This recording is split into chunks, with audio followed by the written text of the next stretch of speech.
Oh my God, what is Don Callis doing? How could he betray Kenny Omega? Somebody that he admitted he discovered at the age of 10 years old and said, this is the young man that I want to train to become the god of pro wrestling. And I will guide this 10-year-old boy with my invisible hand.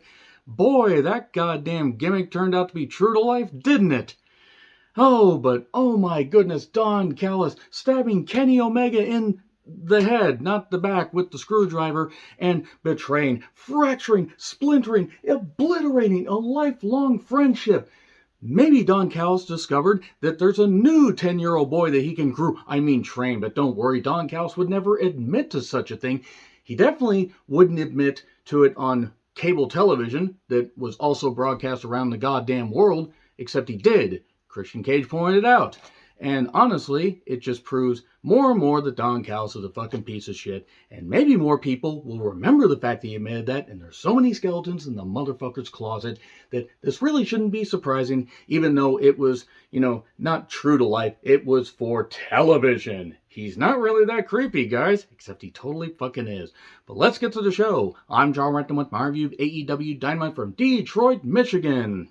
Detroit, home of the original Sheik, Bobo Brazil, big time wrestling. So many great historical moments in the history of wrestling took place in Detroit. And also Halloween Havoc 1995, which honestly is probably the peak of terrible, terrible wrestling as far as the last 30 years when it comes to events that took place in Detroit. And then we got this show. I'm going to talk about how I felt about every single goddamn aspect of it. And I want to know what you guys have to say in the comments, please. And I stand by every single thing that I said about Don Callis, and I will continue to say about Don Callis, because he's a piece of goddamn shit. He's a goddamn shicer. He's a goddamn moron. He's a fucking goddamn groomer. That's what he is. So, they were in Detroit, obviously, as I just said, home of the original Sheik, Bobo Brazil, and so many other people. And also Captain Ed George. That's a really, really deep cut for big-time wrestling fans. So yeah, 20K capacity arena, home of the Pistons and the Detroit Red Wings, I believe. I believe there was about 8,000, 8,500 people there. Honestly, don't run a 20K arena if you can't fill it. This goes for any company. I mean, I don't care what sweet, number you can get for rent. The crowd that was there was making noise. But if there were times it also sounded cavernous. For anybody that was there in attendance, was it pretty loud in person or did it sound cavernous? So anyway, Claudio and Phoenix are already in the ring. It's a double Jeopardy match. Claudio, he's the Ring of Honor champion. Phoenix is one half of the Ring of Honor tag team champions. I totally forgot about that. Phoenix has also had recently taken time off due to injuries. Maybe if he would stop doing shit where he's crashing and burning all the goddamn time, he wouldn't have to take time off. He's not going to last much longer doing the shit that he does. So basically, the winner challenges the loser for their title. Claudio can get a partner and challenge the Lucha Bros, or if Phoenix wins, he then faces Claudio again, but this time with the Ring of Honor Championship on the line. It's not the worst idea in the world, but I don't know. Claudio can work with pretty much anybody. Him and Chris Hero were an incredible tag team. And Claudio has proven he's very adaptable. The thing is Phoenix can do some impressive shit. The problem is it's the same stuff that we always see. I did like how on the third dive outside, Claudio got him in a press slam and slammed him into the guardrail. That was cool. Phoenix did fight back. Unfortunately, this kept going. Had this been 5 minutes shorter, I think it would have been a little bit better. At least they opened with a singles match. I'll say that much. Later, Phoenix hit a moonsault, went to the floor. More move spamming, so many super kicks, but then Ricola, 1, 2, 3, and Claudio got the victory. Few too many kickouts. That's what you're going to get in every modern wrestling match. A lot of them. New Japan is really, really egregious with it. It's actually gotten ridiculous. But for what it wasn't bad. I still think it should have been a little bit shorter, but considering what else was on the show, maybe this going long wasn't bad. So, then suddenly we go backstage with Renee, and holy hell, Miro is back. How long has it been since Miro's been on television? It's at least been 6 months. Actually, I think it's been longer.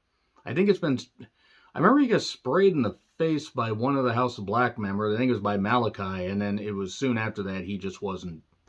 He just was off TV. I know he was filming something, but then he was like, I don't want to do that. I don't want to do that, Tony. Even though he's getting paid quite a bit, maybe Tony needs to come up with better creative because you need to use a beast like Miro properly. He goes into Tony Khan's office. And a pre-tape with MJF, and so what do you guys want to talk about? They do individual pre-tapes for every single one of the pillars. Now, I like this stuff because they're trying to make the most sense out of it. Unfortunately, we kind of went like this in quality because the MJF one was great. He compares the pillars to the Beatles and says that he's Paul because he's the best. And they even show clips of the dog collar match, which I think is the first time that they've shown anything with CM Punk involved in a while. And there you go. That was cool. That was cool. The MJF, whether it's pre-tape, whether it's in the ring, he usually kills it on promos. I'm not saying he always is perfect. There are some times, some segments where I'm not the most excited, but he did pretty good here because he always does because he's just that great. And then a package on the cage match and history between Omega and Moxley, like the unsanctioned match that they had at Full Gear. I think that was the unsanctioned match. I really don't know because a lot of that stuff blended together, but God, that just seems so long ago. I mean, then again, it was November 2019. We're coming up on almost, that being 4 years ago. FTR comes out to a pop. They call out Mark Briscoe. They want to clear the air. And then here's Team TNA. Somebody cut Sanjay's mic is what I know. And I like Sanjay. Sanjay's a tremendous talent. Obviously deserves to be remembered better than this. And he did decide after it was some kind of surgery. I don't remember what the surgery was. But I think in 2017, decided to hang up his boots. And it's not that he's a bad talker. It's just that this presentation is terrible. So you're using Mark Briscoe to get to us, FTR says, and here's Mark Briscoe with the booze, Mark Boozco, as it were, which sounds kind of like, maybe like a weird Gatorade alcohol mashup. He wants to be the special guest referee for the Tag Team Championship match because I just talked to Tony Khan. Tony Khan's name got dropped here a lot. But alcohol in Dax's face, and oh my God, he accidentally lays out Mark Briscoe. Oh no. I get what they're going for. The problem is Lethal and Jarrett just are they're a team I don't want to see. I just don't want to see any of this. The Giants serves no purpose. Sanjay is terrible. Mark Briscoe, the window is closing on them being able to utilize him better because they have all this goodwill built up from the unfortunate and timely death of his brother. This wasn't very good. The crowd was pissing all over this, by the way. They were booing. Jericho is backstage with Renee and says, I got a court order. If I'm in a building or an arena, then Adam Cole can't be there. And then Roderick Strong shows up to cut a promo. At least he attempts to cut a promo. Roderick's promos need to be short and sweet. He says, I want to fight you in a Falls Count Anywhere match. You can't even do singles match and just standard with a fuck finish. You got to go right to Falls Count Anywhere. Tony Khan has no restraint. But then he says, hey, I have a court order because the Jericho Appreciation Society, they are banned from ringside. I guess court orders are just handed out like fucking candy. What was this? What was the point? Thunder Rosa is back. Good. I hope she's healed up. I hope she's back on television. I hope she's back in the ring soon. They need to have a major boost to their women's division. As I'll talk about here in a bit. Because this Outcast stuff ain't it. But I'm always happy to see Thunder Rosa on my television. Good. I hope she's healthy. I hope she's getting better. Obviously she is, otherwise she wouldn't be appearing. Package on Sammy. Jericho praises him. Ty praises him. I think... I know that English isn't her first language, but keep it short and sweet with her. Also, Ty is unlikable. She's a douche. Just saying. She can't work. Can't do anything. She's somebody that should not be in the ring anymore. And then, okay, it is what it is. I mean, this is fine. This was kind of one of the lulls. But then we get Tony Khan with a pre-tape promo and saying, hey, we're going to have a huge announcement next week. Now, I think this has something to do with Warner Bros. Discovery giving them a new TV deal, possibly a streaming deal. Maybe their pay-per-views go to HBO Max because maybe they're realizing that they can't get nearly enough people to buy it on Bleacher Report. Maybe they're going to get ahead of the curve. Maybe the Wembley show will be the first show on HBO Max. Possibly, maybe. I don't know. Or Max, because it's Warner Bros. Discovery, so it's going to go from HBO Max to Max, either this month or next month. Orange Cassidy versus Daniel Garcia. So that was about 20 minutes of pre-tapes of the making FTR look like goofs and making Mark Briscoe look like a goof, and then we get Orange Cassidy versus Danny Garcia. And it's an AEW International Championship match. So 20 minutes after the first match ended, we get this. And then 15 minutes later, Orange Cassidy won. You know why I'm not going to give it attention? Because Orange Cassidy doesn't deserve my attention. And I'm sick of Daniel Garcia. So that's all I got to say about that. If you like this match, that's fine. Pre-tape on all the stuff with the women, aka the Outcasts, who do not belong on television. Saraya is the worst contract that Tony has signed. Hater hits hard. God, I'd love to know how hard. Nevertheless, Jamie Hayter has been totally cooled off, and that is terrible because Jamie Hayter organically got over and the fans got behind her. How could you not? How could you not appreciate Jamie Hayter? Now I keep forgetting she's the women's champion. That's not her fault. That's the fault of this booking. Shivani interviews Christian Cage at Luchasaurus. Hey, Christian had the interviewer hold the mic while they did an interview. Imagine if every wrestler wasn't a jack-off and actually let the interviewer do that. This was good. Christian, yes, it was along the same lines of what he did with Jungle Boy. Not going to follow all that. That was fine. That was fine. And the crowd kept booing. He kept doing some... What I mean that was fine is, yes, it got a little repetitive, but he got good heat off it. He got good heat here, knocking Wardlow's father, but says, don't worry, your father wasn't famous, so I don't care. But then talked about Arn and said, lucky for you, you found Arn because you wanted a father figure and Arn was looking for a new son. And I just totally forgot that Arn's older son passed. I feel bad for Arn, but that was funny. That was a good line. That was a really good line. That was really good. I feel bad. I feel bad for laughing, but this was good. And then he knocks Arn, says Tully was better than you, the Flair was better than you, Edge was better, Chance is what we're getting. But Arn and Wardlow weren't there in the arenas. That's why Christian was crowing about all this stuff and everything. This was a pretty good promo. Did it go a bit long? Sure. But again, some of the stuff that we got a little bit later, probably not a bad thing. Okay, pre-tape on Darby. The skate park in the back. He has a good relationship with his dad. And he wants to get back, and it's Sting. Where was Sting? Like, was he at the skate park in the back, or was he just in a warehouse somewhere? Where was he? This was fine. I mean, it should be Darby and MJF doing a singles match, but nevertheless, this was good for what it was. And then Julia Hart versus Anna Jay in a no-holds-barred match. Oh, I hope both of these women didn't get hurt. Besides normal bumps and bruises, I hope they're all right. This was terrible. The effort was there. This was terrible. This had no business being on a live wrestling show. Had this been on Rampage where you could have edited it, or had this maybe not happened at all, it probably would have been better. Julia has a great look. I wonder if that actually is her singing that theme. Anna has a great look. Both these women do have the potential to get better a while from now. This wasn't it. Anna jump starts during Julia's entrance, and scintillating camera work during this, I must note, because the camera work and the girls really, they actually technically are girls because they're young women. God,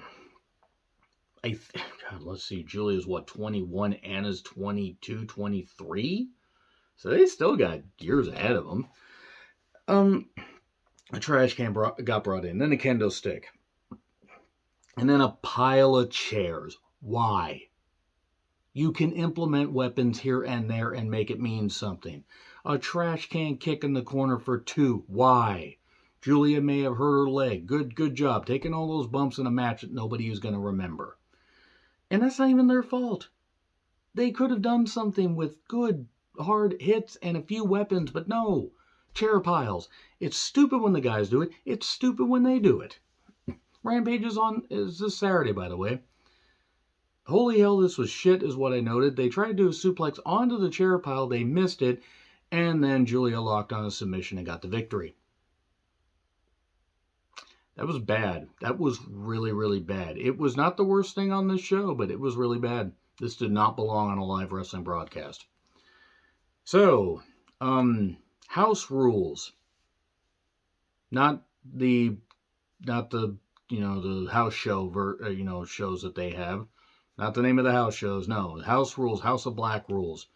20 count. Any 3 competitors can form a trio. That doesn't make whatever. No rope breaks. DQs are enforced and dealer's choice. They can make the challengers can make a choice. And then we get comedy with the Best Friends and Bandito. All witches are banned from ringside. We need to ban all talents from ringside. Oh, don't worry, because pretty much Taylor would be totally out, because Taylor ain't a wrestler. And then Orange Cassidy was there. So I'm so tired, Renee. Me too. Yeah, I'm tired of all this shit too. Okay, so the Best Friends and Bandito against the House of Black. Buddy Matthews, Malachi, Brody King, AEW Trios title, House Rules match, House of Black rules, open house, whatever. I don't care. Excalibur says no DQ and then has to backtrack that later, because this reminded me of the Brawl for All, from the lighting down to the fact that the announcers didn't even know what the goddamn names were. They didn't even know what the rules were. This was terrible. I give up. I give up with this. I didn't mind the fact that the lighting focused on the ring, but Rick Knox was there, so it's automatically shit. Because Rick Knox is one of the worst referees that has ever existed in wrestling. What is this? What is happening? Why? Why is this going on? What did Bandito do to deserve to be put in with these guys? I'm not saying Bandito could be the AEW World Champion, but Bandito's got a cool style. He can do an impressive one-handed, or one-arm press slam. He can do some good stuff. He's a strong fire plug, as the kids might have said years and years and decades ago. Then Excalibur, after the break, says DQs are enforced. He doesn't even know. Later, Taylor got pinned.